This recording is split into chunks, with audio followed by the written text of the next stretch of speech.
To bypass a man's ego defense mechanisms, which sometimes seem ridiculous, but in the same way that you have your safety tools, we have protecting our confidence and competence.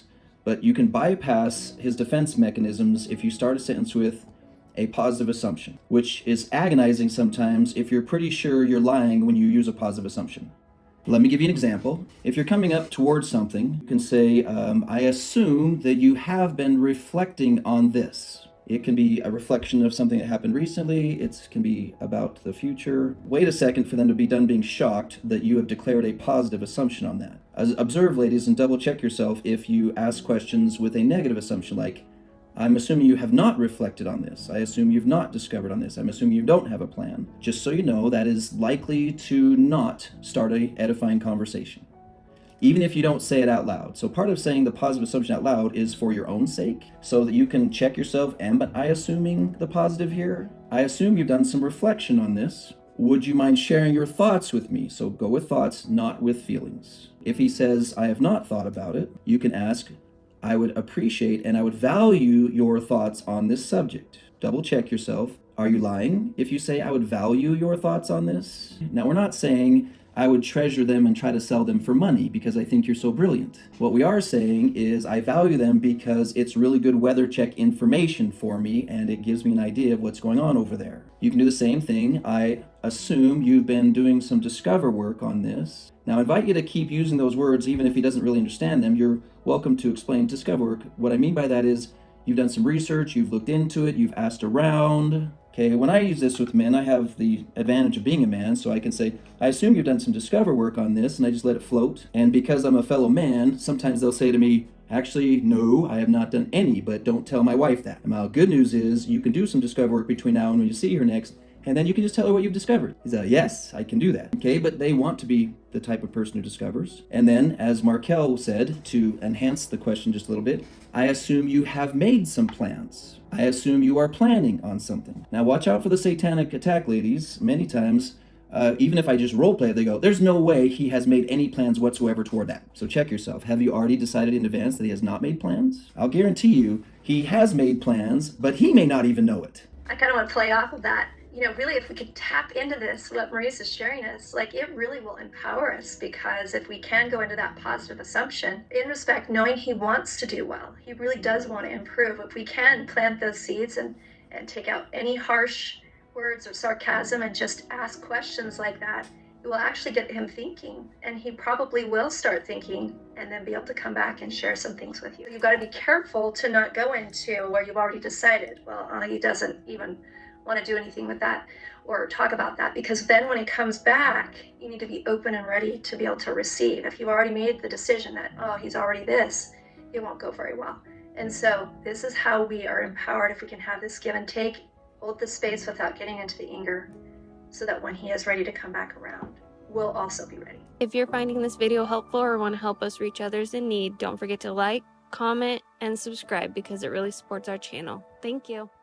When I started my work 20 years ago and I started working with women, I was raised with the naivety of, as a professional in the LDS culture, it's my job to get all marriages to work correctly and just get them to work. Over time, my reverence for human development has only gotten stronger, including when someone has a unspoken, unclear, or foggy goal of how they're going to be, you cannot stop them, no matter what you do. I'm sad that it is common for men, including our own culture, to not really know what it means to be a husband. Now, it's aggravating when you thought you had the right recipe for being a husband and it's not working, but you don't know you have the wrong recipe. And so when a man, as you've described, has not adjusted his vision of what it actually means to be a presider, provider, and a protector version of a husband, then it'll confuse him that you would want him to be something more than that. Why do you want me to be something more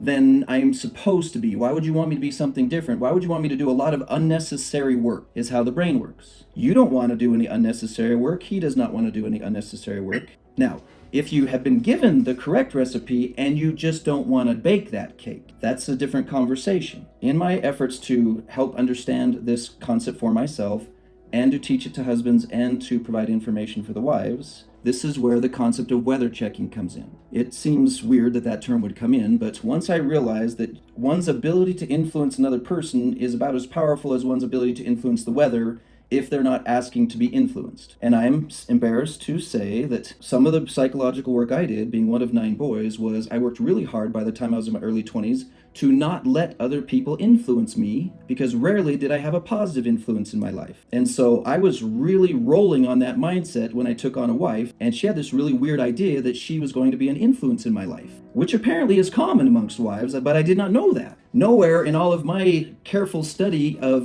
sitcoms and pornography did I ever learn that women wanted to be a positive influence in a man's life. I don't know that I would have figured it out if I hadn't gone into this profession and studied what was going wrong with lots of other men's marriages as well, and hearing lots of women describe it. I don't know if I would have been smart enough to figure it out. So after careful review and then discovering these really weird things like the proclamation on the family has psychological impact on a relationship, and then going, Maurice, you're a goal-setting kind of guy. What if you actually wanted to become a presider, provider, and a protector? And what if you studied what that meant and you figured out, I'm not afraid of hard work. I was a wrestler in high school. I know how to work hard. And so that's one of the reasons my wife said, this guy might pan out, be okay by the time he's done with his work. I thought I was impressive at the time. She says she was pleasantly tolerating me. I had no idea. I thought I was the greatest thing since sliced bread at the time. And she says, well, you had potential. And she says it very sweetly. Been married 30 years now. What she knew about me was I was an aggressive student of life whenever I found something I didn't know. Study, and I was willing to change, willing to study, willing to change, willing to study. Each human being gets to pick for themselves the type of person they want to be. Now, once they've established that, and they may not have the ability to communicate it, but you don't need the weather to talk to you for you to gather information about it. You can just watch its patterns. Same with animals, same with plants, etc., etc. You don't actually have to ask somebody what their plans are. You just can watch them for quite a bit. Marquelle is a little on the crazy side because she lives in Oklahoma. I think that's weird. Why would you live somewhere where tornadoes are predictable? There are people who live in Florida. I think that's weird because hurricanes can wipe you out once a year. Now, some people want to build a cabin in the middle of Nebraska and love it. But when you're with someone who has started to set up camp in a place that is not functional for you, you now have some agonizing choices to make. Now, I don't ever tell a woman what to do because the God guy I work with is super mysterious when it comes to stuff like that, and he's always got weird answers for people. You should go into Jerusalem and while you get the brass plates, chop off some guy's head. That's not normal for me. But who am I to say what the plan is? And so if a woman prays to God and says, I'm starving here, I've been eating shoe leather stew for 5 years, there's holes in my cabin, and my husband is not as much of a contributor as I had hoped. I'm not going to tell you whether to stay there or whether to leave, but I'll help you with whichever one God inspires you to do. If God tells you, stay here, I got some funky magic trick that I got everything in the works for it, and we're going to do some really cool stuff here in the middle of Nebraska in about 2 more years, and you're going to love it. It's not my place to not do that. My job is, you feel inspired to stay in Nebraska? I'm helping you stay in Nebraska. I'll gather some wood, some dried cow pucky, and we'll make a fire out of it. But if he says, it's time for you to go to Utah, leave the man behind, leave the house behind, then I'll help you pack your wagon and I'll go with you. Here's what I've learned is if you have an intelligent decision based on your current circumstances and patterns that appear to not be changing, then the wisdom of what kind of storm shelter you build in Oklahoma based on patterns of weather is wisdom, not overkill. You're just making necessary adjustments. And if a man wants to go, man, you're sure using a lot of money on this storm shelter. It's so interesting, with your own personal growth and development. And as I watch and observe other women, when they really step into their power, where they can really start to see that, okay, that is him, that is not me. They're checking in with themselves. Is this me? Am I off? And they're able to say, okay, that's him. I'm going to let him work it out. And I am going to go do my own thing. Like you said, I'm just going within. I actually think that's okay. And there's a lot of power in that. And I think sometimes we feel guilty when we first start moving into that because we feel like, wow, I'm bad. I shouldn't be doing that because we want to have this connection. And yet it's okay. Because again, we are still doing the work that we need, even if he's not ready to show up yet. And there's disappointment there too. And yet, if we remind ourselves, it's okay. I can just focus on this now. I can still do these things. And it can still be a positive outcome. Thank you, Marquelle.